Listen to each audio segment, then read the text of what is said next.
नमस्कार। आप सभी का बहुत बहुत स्वागत है। साथियों, अजा एकादशी भाद्रपद माह में आने वाली एकादशी। यह एकादशी भाद्रपद माह के कृष्ण पक्ष की एकादशी है। यह जो एकादशी है वह भाद्रपद माह में आने वाले सभी व्रत त्योहारों में बेहद ही खास है। इसका एक अपना विशेष महत्व है। माना जाता है कि यह एकादशी का व्रत करने से मनुष्य को अश्वमेघ यज्ञ के बराबर फल की प्राप्ति होती है। भाद्रपद माह में दो एकादशी, प्रत्येक माह में दो एकादशी आती है, कृष्ण पक्ष में और शुक्ल पक्ष में।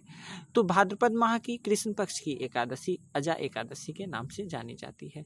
इस वीडियो में मैं अजा एकादशी से संबंधित जानकारी देने की कोशिश करूंगा। साथियों, अजा एकादशी 2 दिन आ रही है। ये एकादशी यह स्मार्त संप्रदाय के लोग 2 सितंबर दिन गुरुवार को करेंगे इस एकादशी का व्रत। वही वैष्णव संप्रदाय के लोग 3 सितंबर दिन शुक्रवार को यह एकादशी का व्रत करेंगे। यह एकादशी 2 दिन तिथि के आगे पीछे होने के कारण ऐसा हुआ है। वैसे तो शास्त्रों में सभी एकादशियों का पुण्यदायी माना गया हुआ है, पुरुषार्थ को देने वाला माना गया है। काम, अर्थ, धर्म, मोक्ष की प्राप्ति के लिए एकादशी व्रत मनुष्य करते हैं। माना जाता है कि मनुष्य यदि एकादशी व्रत अपने जीवन काल में न करे तो उनका जीवन अधूरा है। सभी मनुष्यों को परमार्थ प्राप्ति के लिए एकादशी का व्रत अवश्य ही करना चाहिए। धार्मिक मान्यताओं के अनुसार इस व्रत के करने से न सिर्फ सभी तरह के पापों से मुक्ति मिलती है बल्कि सभी कष्टों से भी मुक्ति मिल जाती है और अंत में भगवान की लोक अर्थात विष्णु लोक प्राप्त होती है। एकादशी जो अजा एकादशी का जो दिन है, इस दिन भगवान विष्णु का माता लक्ष्मी के साथ पूजन करना चाहिए। जिस उपचार से आपको जैसे आता हो, भक्ति श्रद्धा से, कुछ ना समझ में आता हो तो एक तुलसी दल अवश्य ही भगवान पर इस दिन अर्पण करें। इससे आपको विशेष पुण्य की प्राप्ति होगी। मंत्र ओम नमो भगवते वासुदेवाय का यथासंभव आप इस दिन मानसिक जप कर सकते हैं। सनातन परंपरा में अजा एकादशी को भक्ति और पुण्य कार्यों के लिए बहुत महत्व दिया गया हुआ है। श्री कृष्ण ने बताया है कि अजा एकादशी का व्रत करने से सभी पाप और कष्ट से मुक्ति मिलती है और मृत्यु के बाद इंसान को मोक्ष की प्राप्ति होती है। जितना पुण्य हजारों वर्षों की तपस्या से मिलता है उतना पुण्य फल सच्चे मन से इस व्रत को करने से प्राप्त हो जाता है। एकादशी का व्रत भगवान विष्णु को अत्यंत प्रिय है। कृष्ण जन्माष्टमी के बाद आने वाली यह एकादशी है। इस दिन नारायण कवच, विष्णु सहस्त्र नाम का पाठ, राम नाम का पाठ करें, क्योंकि विष्णु सहस्त्र नाम राम रामेति रामेति रमे रामे मनोरमे सहस्त्र नाम ततुल्यम राम नाम बड़ायने, अर्थात राम नाम से विष्णु सहस्त्र नाम का फल प्राप्त होता है। तो आप राम नाम का भी पाठ कर सकते हैं। साथ ही इस दिन आपको दीपदान अवश्य ही करना चाहिए, इससे विशेष पुण्य की प्राप्ति होती है। अब हम इस एकादशी का जो कथा है उसकी मैं चर्चा इस वीडियो में करने वाला हूँ। आप सभी ने सुना ही होगा, सतयुग में राजा हरिश्चंद्र एक राजा हुए थे।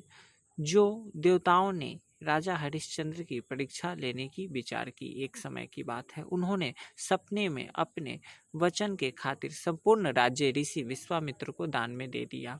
अगली सुबह विश्वामित्र राजा से 500 स्वर्ण मुद्राएं दान में मांगी। तब राजा ने कहा कि आप जितना चाहें ले सकते हैं। तब विश्वामित्र जी ने कहा कि आप तो पहले ही मुझे सब कुछ दे चुके हैं और फिर आप दान की हुई चीज को फिर से दान कैसे दे सकते हैं। तब राजा हरिश्चंद्र ने अपनी पत्नी और पुत्र को गिरवी रख दिया और स्वयं को दास के रूप में चंडाल के यहाँ रहना पसंद किया। यहाँ काम करने लगे और विष्णु भक्त हरिश्चंद्र तमाम कष्टों के बाद भी धर्म का रास्ता नहीं छोड़े। एक दिन भाद्रपद माह की कृष्ण पक्ष की एकादशी तिथि को राजा ने पूरे परिवार ने कुछ खाया नहीं था और वैसे भी हरि नाम लेते रहते थे और उस दिन भी हरि नाम संकीर्तन कर रहे थे और शमशान के द्वार पर पहरा दे रहे थे। तभी उन्होंने देखा कि राजा की पत्नी अपने बेटे रोहिताश्व का मृत शरीर हाथों में रोते हुए शमशान की तरफ चली आ रही थी। इस पर राजा ने अपने पुत्र का दाह संस्कार करने के लिए पत्नी से पैसे मांगे, क्योंकि राजा चंडाल के सेवक थे और उन्होंने अपने मालिक से आज्ञा प्राप्त की थी कि जो भी अंतिम संस्कार कराने आएगा उससे कुछ न कुछ वो शुल्क अवश्य ही लेंगे। लेकिन रानी के पास देने को कुछ नहीं था, तो उन्होंने साड़ी का टुकड़ा ही अपने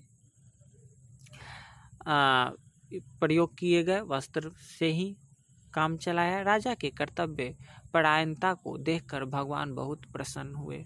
उनकी परीक्षा पूर्ण हुई, वे अपने परीक्षा में उत्तीर्ण हुए और उनके पुत्र को जीवित कर देने का आशीर्वाद देवताओं के द्वारा प्राप्त हुआ। सारा राजपाट उन्हें वापस लौटा दिया गया। इस प्रकार अजा एकादशी का व्रत करने से राजा हरिश्चंद्र के सभी दुखों का अंत हुआ और उनकी जो परीक्षाएं थी वो भी अपने परीक्षाएं में सफल हुए। इस प्रकार से इस एकादशी का व्रत सभी मनुष्यों को करना चाहिए और जिस प्रकार से राजा हरिश्चंद्र सत्य मार्ग पर चल करके कठिन व्रतों का पालन करके अपने राज्यपाट को वापस ले आए, इसी प्रकार से हम सब भी यदि श्रद्धा भक्ति से भगवान श्री हरि की उपासना करें तो हम सबका भी समस्त कष्ट अवश्य समाप्त हो जाएगा और ईश्वर की भक्ति प्राप्त होगी। इसी आशा के साथ इजाज़त चाहूँगा। आशा करता हूँ आपको हमारी यह जानकारी बहुत पसंद आई हो। नमस्कार।